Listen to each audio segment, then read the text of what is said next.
qué fuerte se ha vuelto el papel de Acuña, ¿no? En la política peruana, él era siempre como el furgón de cola de alguien, ¿no es cierto? Y su bancada tenía que ser aliada a alguno para, digamos, pero se ha convertido en el fiel de la balanza. Es más, hoy día se dice que Acuña es la bancada de la Boluarte, ¿no es cierto? Entonces, ahí hay que ver si Acuña está viendo sí la posibilidad de ir a la presidencia con alguna ventaja o no, Yo ¿no? ahí creo que habría que diferenciar. Claro, se ha vuelto el fiel de la balanza para la correlación de fuerzas dentro del Congreso, pero a ver, las simpatías por Keiko, ¿cómo van? Keiko, López Aliaga, Antauro y Acuña, ¿no? El 72% de la población no tiene ninguna simpatía por Keiko Fujimori. El 60% no la tiene tampoco por López Aliaga. El 73% de la población desaprueba, no tiene ninguna simpatía, detesta a Antauro Humala. Y de igual manera sucede con el 74% de la población respecto a Acuña. Es que ustedes creen que en los próximos meses, siguiendo la actual desenvolvimiento de la situación política, van a lograr revertir estos niveles de simpatía, estos que son los posibles candidatos a la presidencia en las próximas elecciones. Ya no vamos a elegir al menos malo, sino al menos antipático. Pero ya ha pasado, ¿no? O ¿Cómo? sea, ya ha habido candidatos que han comenzado incluso con menos, ¿no? Con 20% y han logrado subir, ¿no? Entonces, yo creo que esas encuestas son momentáneas, ¿no? Después, a ver, por ejemplo, aparece Humala, Keiko. Entonces las simpatías van a aumentar hacia Keiko, supongo, por lo menos no sé, pues la negatividad que se tiene hacia Keiko va a aumentar. Bueno, de todos modos, 30% es bastante, ¿no? Claro, si llegamos a si 28% se es pasa a mucho. primera vuelta, ¿con cuánto? ¿Con 20, con 22? Sí, Claro, O claro. sea que cualquiera de esos podría pasar a primera vuelta. es bastante. Y eso precisamente genera un efecto nocivo porque en lugar de buscar consensos entre las fuerzas políticas que ideológicamente están más o menos ubicadas en el mismo plano, lo que más bien genera es una suerte de aventurerismo, ¿no? Es decir, bueno, a lo mejor me tinca a mí y con 15%, 16% puedo pasar a segunda vuelta, ¿para qué me voy a juntar con otros que se parecen? A lo mejor me tinca a mí y yo me puedo llevar la porción de la torta entera, ¿no? Entonces, Claro. hay un Lo que tienen que desincentivo. asegurarse es con quién van a pasar a la segunda vuelta. Y los fujimoristas, el aprofujimorismo, tiene que asegurarse que no sea otra vez o un Toledo o un Ollanta o un Pedro Castillo. Eso Pero es lo que tienen que asegurarse. independientemente de quién gane las elecciones presidenciales, lo que ya tienen controlado de acuerdo a las modificaciones en la Constitución, principalmente sobre la bicameralidad, es un control del Senado, y el Senado es la institución dentro de estos, entre comillas, poderes del Estado, quienes van a tener la sartén por el mango. Sí, Sí, Hemos pero pasado de un sistema, entre comillas, presidencialista a un sistema en donde el Senado va a marcar la pauta. Sí, pero incluso en ese escenario de un Congreso, un Senado superpoderoso, quien sigue manejando el presupuesto es el Ejecutivo. Y eso es sumamente apetecible porque ahí es donde se hacen las licitaciones, ahí es donde se hacen los contratos, ahí es donde está la posibilidad de la corrupción y del ejercicio del poder. claro, y eso se ve en la comunicación que hicieron un sector de los gobernadores regionales que lógicamente a punta de presupuesto los manejaron, porque en el estallido social parecía que la fuerza venía también desde los gobernadores regionales que podían convertirse en una suerte de colegiado de cabezas que representaban a las regiones que se oponían a Dina, ¿no? Pero rápidamente ahí fue la habilidad de Otárola, Otárola.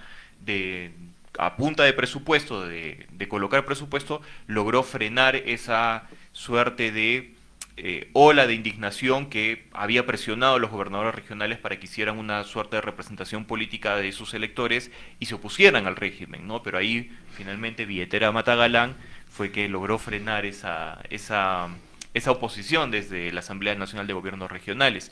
Y hay que mencionar también que es bastante nocivo las reformas que se han hecho porque, claro, yo creo que en la cabeza de gente como Alejandro Cabero y Tudela está esta idea de decir yo no voy a ganar las elecciones, es muy difícil que encuentre un candidato Porque, claro, lo pones a Cabero, lo pones a la señora Tudela de candidatos presidenciales y no pasan la valla electoral, ¿no? Por ahí pueden conseguir a alguien que los logre posicionar alguna bancada, pero, claro, su objetivo es cómo controlamos al que salga elegido. No importa si es Keiko, no importa si es Quiabra, no importa si es, no sé, Anderson, pero nosotros tenemos que asegurarnos mediante el Congreso que tengamos una suerte de control parlamentario sobre el gobierno, sobre las decisiones de gobierno. A quién se pone de canciller, a quién se pone de ministro de Relaciones Exteriores, cambiarle, no sé, los radicales conservadores dirán cambiarle el nombre al Ministerio de la Mujer, en fin, todas estas cosas que ellos no la pueden hacer porque no van a ganar una elección, pero sin embargo sí como están viendo cómo cooptan al próximo gobierno para poder conseguir estas cosas que en cierta manera lo ha conseguido también la verdadera izquierda, como se han denominado, con temas como el transporte informal, las mafias de colectiveros, que es el otro lado, la otra cara de la moneda, ¿no? Entonces ellos tienen una suerte de intereses, y ya lo hemos visto Cerrón, ¿no? Que ahora es un defensor del libre mercado, de que el Estado no se meta a controlar temas como transporte. Hay otros de la bancada magisterial que más bien dicen no se debe meter en temas como la educación, ¿no? Entonces ahí se han convertido en una suerte de por ahí leí un tuit, no recuerdo de quién eran, fujimarxistas, ¿no? Porque son marxistas de la boca para afuera, pero cuando se trata de que el Estado regule una serie de, vamos a decir, De actividades que están desordenadas. y que son fundamentales, ¿no? Todos los días tomamos combi, todos los días tenemos la preocupación de la educación en el país, pero claro, estos sectores están vinculados precisamente al fujimarxismo. Dicen, no, esto hay que desregularlo, el Estado no se debe meter porque los transportistas informales deben dársele toda la libertad, porque finalmente es un tema de economía y no tanto de cómo desarrolla uno su vida en el día a día, ¿no? Entonces es una contradicción más de la política, de la descomposición de la política nacional que vivimos. Yo creo que lo que estás diciendo nos puede ayudar también un poco a analizar cuál es este poder, quién es este poder. Yo estaba pensando justo a partir de este término, la derecha bruta y achorada, y me preguntaba, ¿es la derecha bruta y achorada la que está detrás de estos intereses? Y yo creo que no. Llego a pensar que el término derecha bruta y achorada no es el más preciso para analizar qué está pasando con el poder en el Perú. Quizá el término es los capitalistas extractivistas, ¿no? Porque todos estos puntos se tratan de extraer, ¿no? De extraer ganancias, ¿no? Como sea, con poca productividad, con poca tecnología, con poca inversión, con poco pensamiento, con poca creatividad. Si vemos incluso el caso de Acuña, que me parece, igual que Patti, un personaje que debe ser pensado y analizado. Un despropósito de la humanidad. Es una existencia. De la política peruana, por lo menos. Es todo un personaje. A ver, Acuña pone sus academias, ¿no? Pone sus universidades, pero sus universidades no quieren producir buenos profesionales, ¿no? Entonces, incluso aquel servicio que parece que necesita creatividad, creación, tecnología, lo quieren hacer mal, ¿no?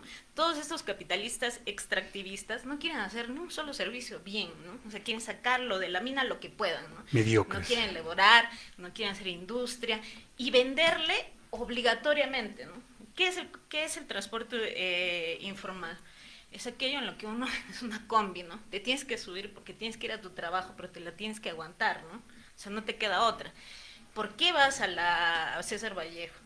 Porque te tienes que aguantar, tienes que conseguir el título para conseguir algún trabajo y te tienes que aguantar un mal servicio. La César Vallejo es la combi de las universidades, ¿no? Entonces, estos capitalistas extractivistas quieren la cosa fácil, ¿no?